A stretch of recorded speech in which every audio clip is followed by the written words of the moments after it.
وكوتم ناشيزة كألن أفرتي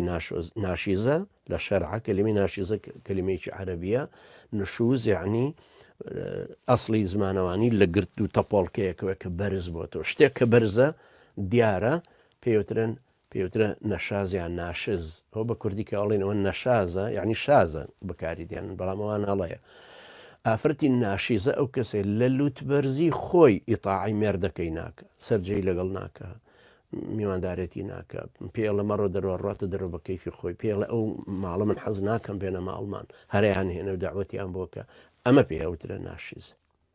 ئەنجە ئەگەر هاتوو ئەم ئافرەتە پێوترە تەمکین یعنی گەر ڕێگای نەدا پیاوەکە جیماعی لەگەڵا بکە ئێبل مقابل لەوش نەفقەی ناچێش لە ماڵەکەشە ناکرێ ئاوا بن يعني شو نكره مصروفي من على كام تشش وهي تو نتشش